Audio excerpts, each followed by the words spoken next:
signs he was given power to do on behalf of the first beast, he deceived the inhabitants of the earth.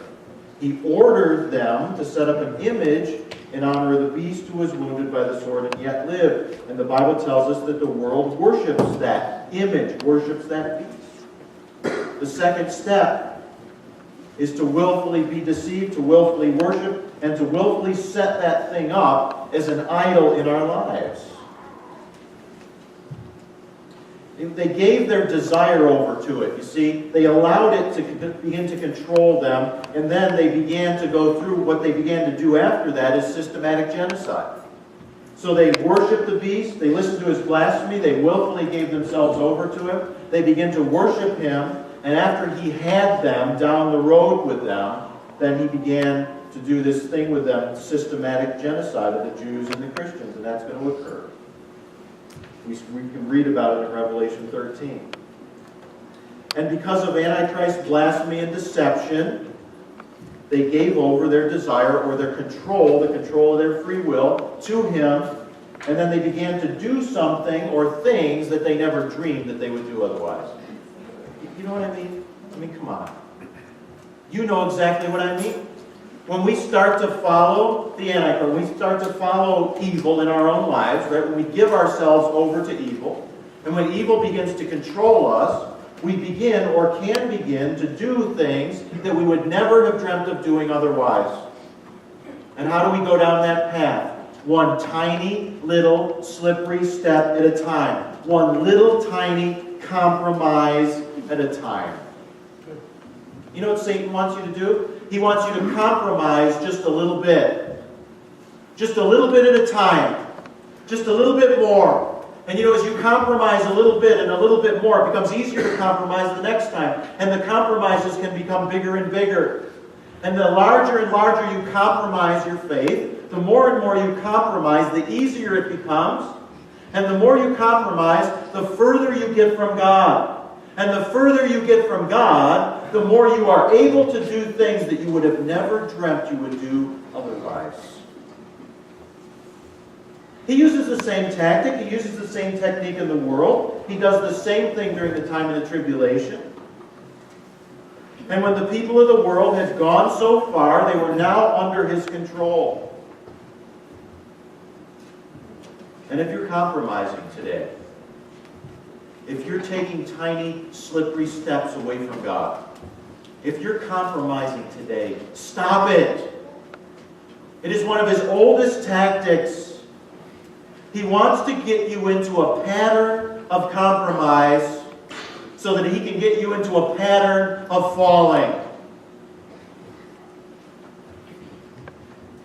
This is nothing new. It's as old as the Garden of Eden. So let's turn to Genesis 3.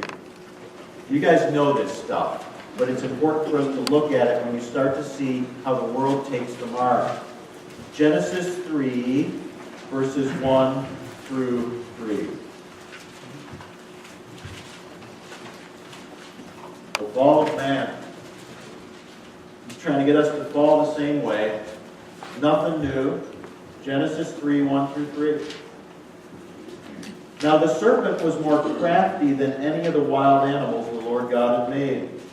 He said to the woman, "Did God really say you must not eat from any tree in the garden?"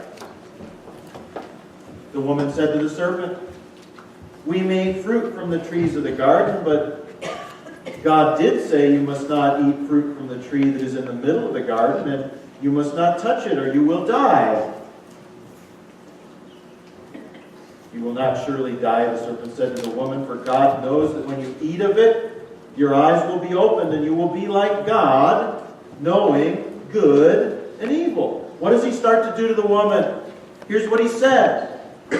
He says, "Did God really say you're not supposed to eat from any tree in the garden?" And instead of her immediately dismissing it, instead of her saying, "I'm not going to listen to you.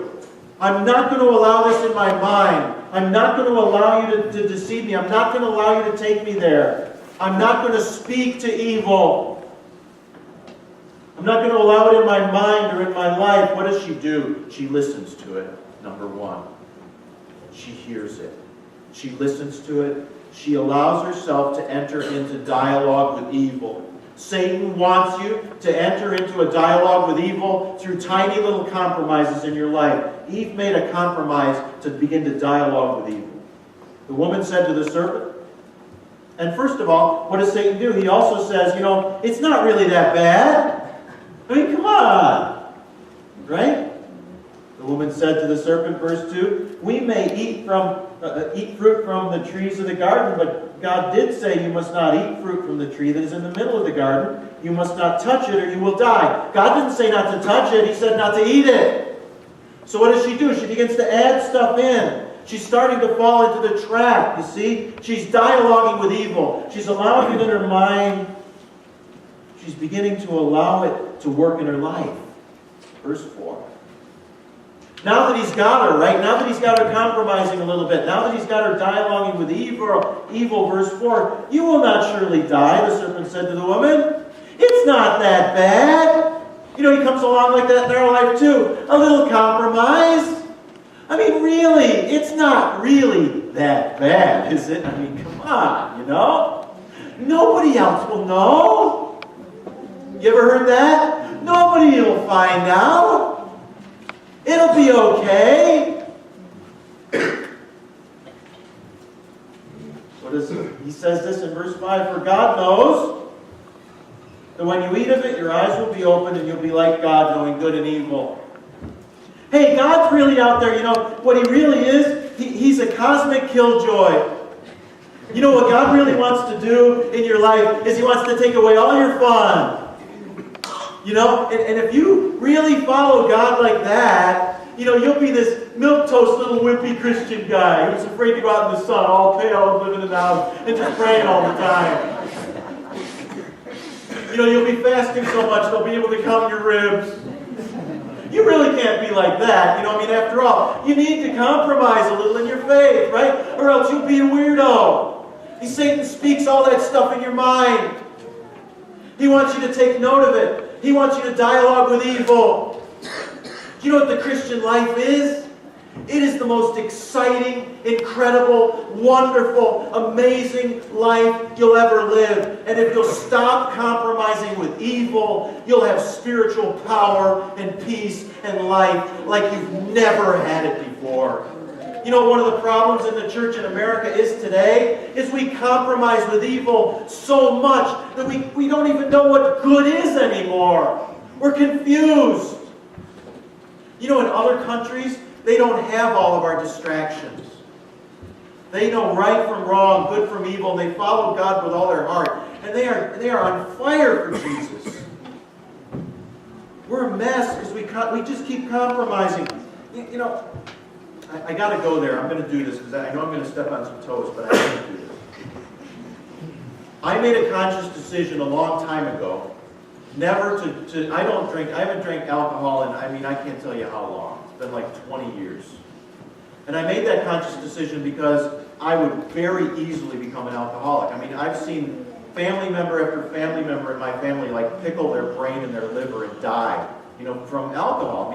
It's an enormous problem in my family, and I know that I could easily become an alcoholic because I don't do anything a little bit. When I do everything, it's like all the way or nothing.